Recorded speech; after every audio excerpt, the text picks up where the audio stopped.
On a une question de Marianne qui nous dit: Marianne, êtes-vous prête à défendre le principe d'équité et d'égalité entre le régime du secteur privé et le secteur public, et pas dans 50 ans, rajoute-t-elle.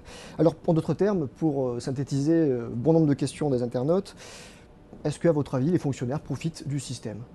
Mais vous savez, le problème de ces réformes, quand on demande des efforts à certains Français, c'est que évidemment, ils souhaitent que tout le monde participe à l'effort. Donc je pense qu'il faut aussi faire converger petit à petit les régimes de la fonction publique, les régimes spéciaux et les régimes du secteur privé. On a commencé à le faire. Je vous rappelle que la première réforme Balladur, c'était passer les fonctionnaires de 37 ans et demi à 40 ans de cotisation, comme dans le privé. Et qu'à l'époque, on nous avait dit: oh là là, c'est injuste, il ne faut pas le faire et tout. Pareil pour les régimes spéciaux. On a commencé à harmoniser les départs en retraite dans les régimes spéciaux. Aujourd'hui, on sait bien qu'il n'y a plus de différence significative d'espérance de vie entre les salariés des régimes spéciaux, EDF, GDF par exemple, et ceux de la fonction publique ou ceux du secteur Sur le privé privé. C'est public, pour ça que je suis l'avocate d'un système à points. Et il faut le lancer tout de suite, parce qu'un système à points, ça ne se met pas en place en un seul jour. Ça se met en place en 20 ans. Il faut commencer à faire cotiser tout le monde avec un système à points. s'il n'y a pas de régime de retraite à points, est-ce que vous soutiendrez une mesure qui harmonise un petit peu les régimes du privé et du public? Ça dépend jusqu'où elle va, parce que la caractéristique du gouvernement, c'est de nous faire des simili-réformes en nous expliquant que c'est des grandes réformes. On va parler, je pense, tout à l'heure de la loi sur la transparence, la loi Cahuzac. Le gouvernement nous explique qu'avec cette petite loi, il va moraliser la vie politique. Sauf qu'il n'y a rien dans cette loi de transparence. Donc il ne faut pas que le gouvernement nous demande de voter des dispositions qui seraient que des demi-mesures, surtout si elles ne vont pas dans le sens de la justice, c'est-à-dire l'harmonisation publique-privée. Sur l'harmonisation publique-privée, Jean-Marie Le Guen, un député PS, était sur ce plateau il y a quelques jours.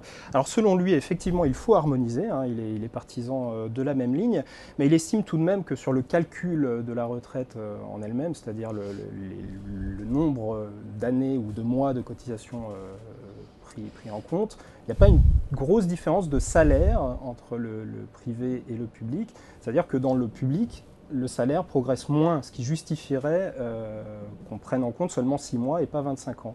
Qu'est-ce que vous en pensez? On pourrait lui répondre exactement l'inverse, c'est que dans le public, il y a un bien extrêmement précieux qui s'appelle la garantie de l'emploi.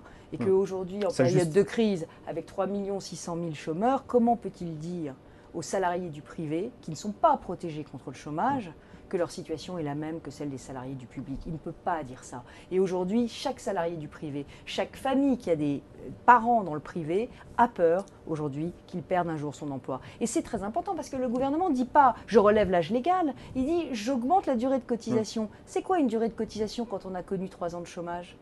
C'est plus 69 ans le départ. La question de la prise en compte des années cotisées, effectivement, pose question.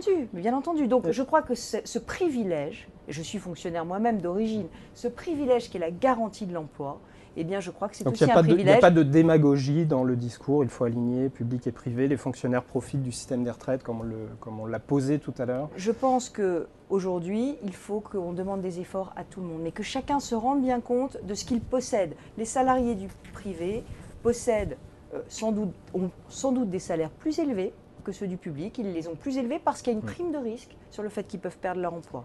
Et les salariés du public, ça risque pas de faire baisser les retraites du public une fois que les régimes seront alignés? Alors la question, c'est celle de l'intégration aussi d'un certain nombre de primes, voire peut-être même d'un certain nombre d'heures supplémentaires. Parce qu'on me dit souvent, les professeurs par exemple, les enseignants n'ont pas de primes. Non, mais ils font un certain nombre d'heures supplémentaires. Donc à mon avis, et ça c'est une autre question, est-ce que le gouvernement aura le courage de réformer le statut des enseignants pour permettre qu'une partie de leurs heures supplémentaires puisse être inscrite dans leur salaire? Ça, c'est une vraie réforme courageuse.